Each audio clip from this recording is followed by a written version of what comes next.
हाँ जी, नमस्कार। जी बोलिए। पहले मैं अपना परिचय दे दूं। अपना मेरा परिचय नाम दे दूं, मेरा नाम आपकी तरफ कुछ आपकी इको तरफ आ कुछ रही इको है, आ रही है। तो जब तो आप ना जब बोलें आप तो ना बोले तो माइक्रोफोन को ऑफ माइक्रोफोन कर को लें। ऑफ कर ले। जी जी इससे जी क्लियरिटी बढ़ेगी। जी तो जब बोलें तो माइक्रोफोन ऑन कर लें, क्योंकि आपके एंड पर बहुत इको आ रही है। जी आप कर दिए फिर।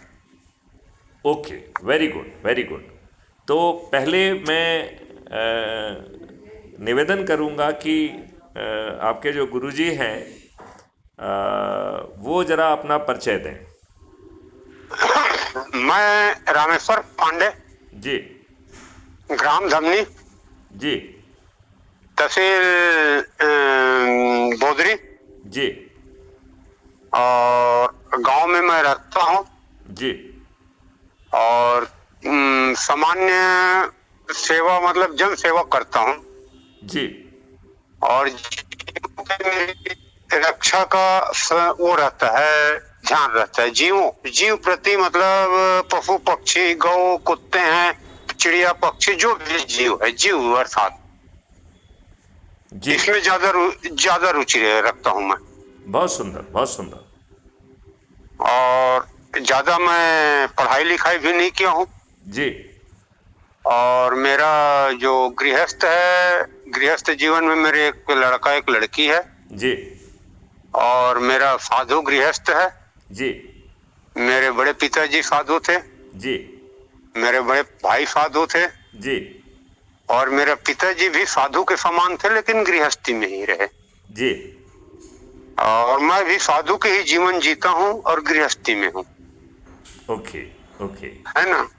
और हमारा यही उद्देश्य रहता है कि हम हमेशा किसी का सहयोग करें जी और सही मार्गदर्शन हो, जी। ये हमारी सोच है। बहुत सुंदर सोच है। ये देश अब बदलने का समय आ गया है। जी अब कलयुग में कलयुग जाएगा, कलयुग में सतयुग आएगा। जी और ये बात जो है, और किसी ने नहीं जी बल्कि बाबा जय गुरुदेव कह के गए हैं। आपने बाबा जय गुरुदेव का नाम सुना है क्या? जी सुना हो। जी। तो बाबा जय गुरुदेव ने ये कहा था हाँ कि वो अपने प्रताप से हाँ कलयुग को समाप्त करते हुए हाँ एक सतयुगी इंटरवल लाएंगे, जो कि 1000 वर्षों का होगा। जी और इन 1000 वर्षों के बाद पुनः कलयुग अपनी बची हुई यात्रा पूरी करेगा। जी मतलब, तो मुझे लगता है कि हम सब लोग हम्म, इस सतयुगी भारत के निर्माण के सिपाही हैं। जी और इसके लिए स्वामी जी विवेकानंद ने जी एक मार्गदर्शी सिद्धांत तय किया था।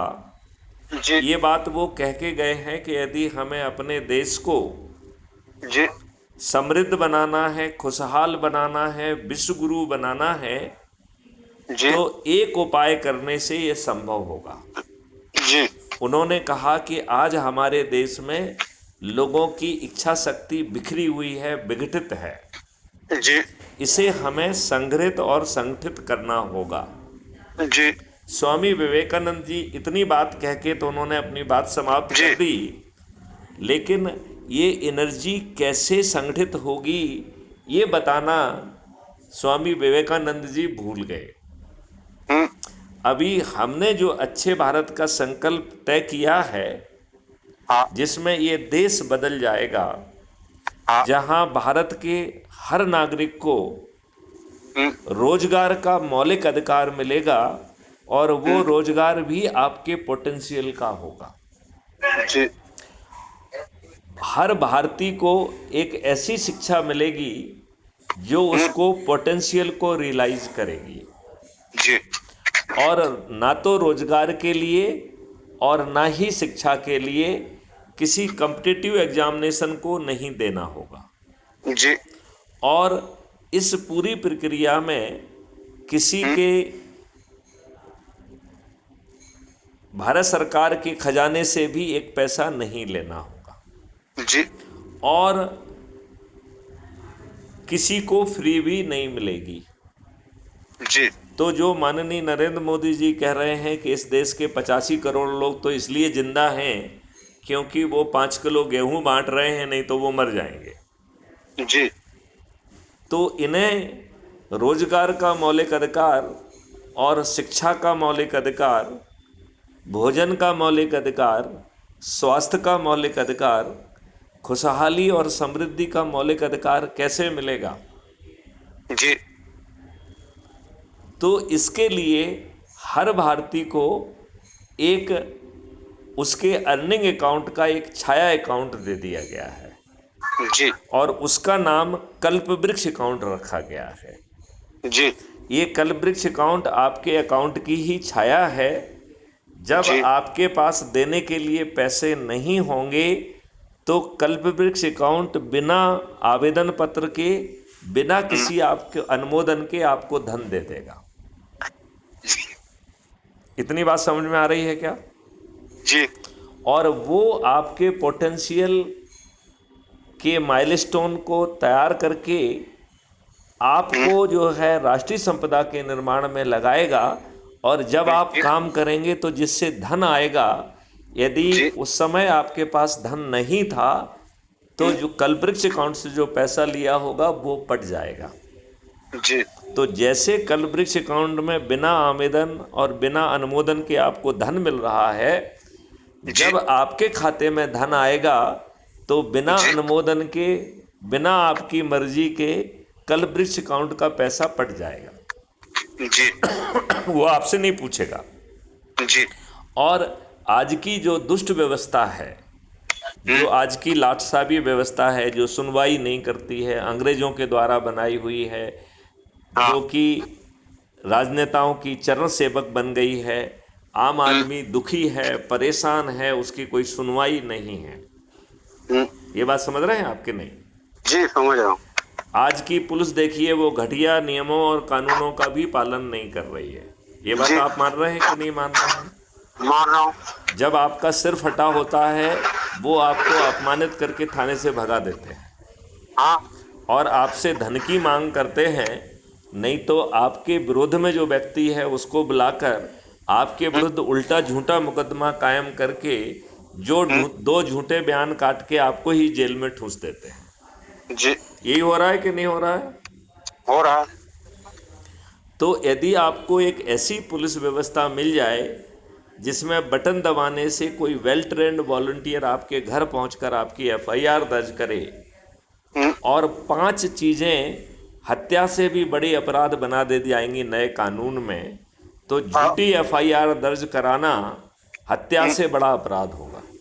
जी झूठी गवाही देना हत्या से बड़ा अपराध होगा। जी पुलिस जो अपने मन से झूठा कथन लिख लेती है वो हत्या से बड़ा अपराध होगा।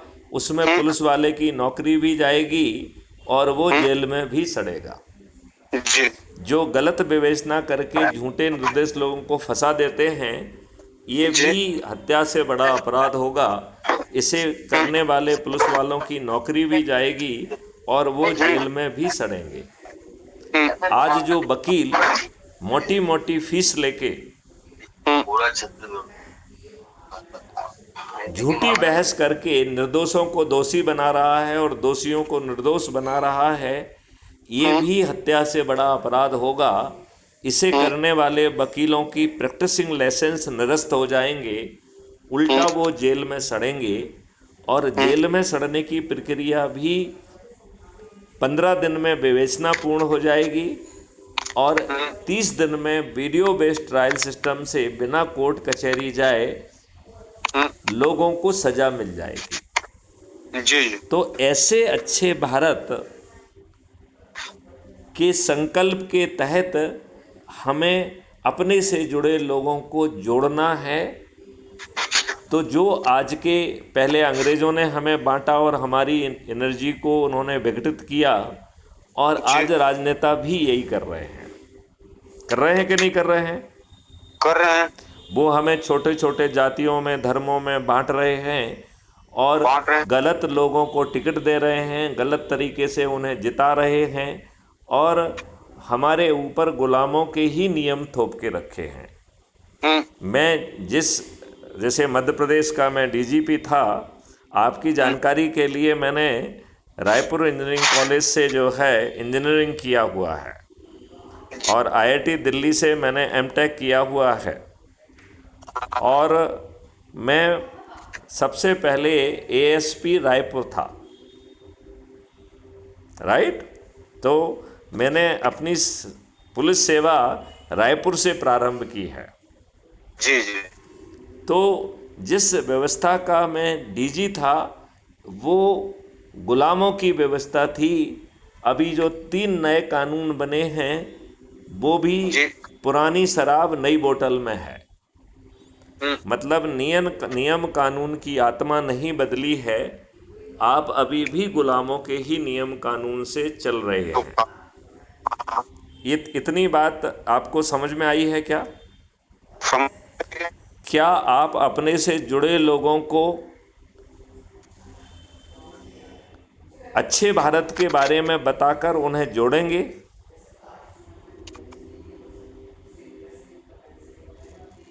हेलो,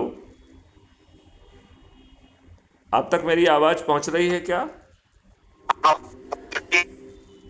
हाँ, मुझे लग रहा है कुछ टेक्नोलॉजी में प्रॉब्लम आ रही है, तो आप अपना नंबर भेज दीजिए।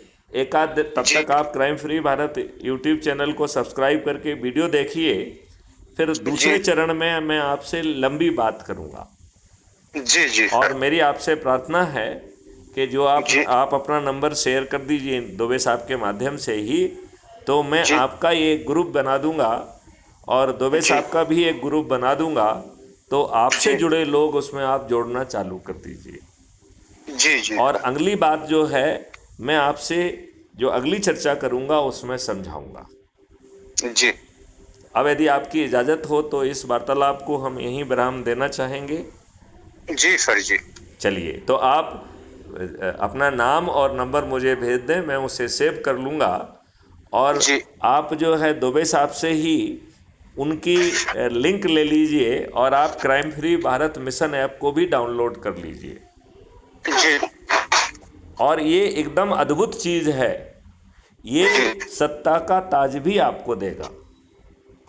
यदि हम इस प्रक्रिया को सही ढंग से करें तो 9 दिन में चमत्कार हो जाएगा, हम 9 दिन में 100 करोड़ हो जाएंगे। जी। और हमारी ही इस व्यवस्था से सरपंच आएंगे, इसी व्यवस्था से पार्षद आएंगे, इसी व्यवस्था से मेयर आएंगे, इसी व्यवस्था से जिला पंचायत अध्यक्ष, मुख्यमंत्री, प्रधानमंत्री भी इसी व्यवस्था से निकल के आएंगे और ये राजनेता करोड़ों रुपए खर्च करेंगे और हमारे चंद्रपुर बिना 5 पैसे खर्च किए जीतेंगे। जी। ये बात क्या आपको समझ में आई है? समझ रहा हूँ जी। तो आपसे मेरी प्रार्थना है कि आप crime free Bharat YouTube channel के कुछ और वीडियोज को देखेंगे और फिर हम आगे चर्चा करेंगे। इसी के साथ वार्तालाप को हम विराम देते हैं। आदरणीय जी बात करूंगा 2 मिनट। जी। मैं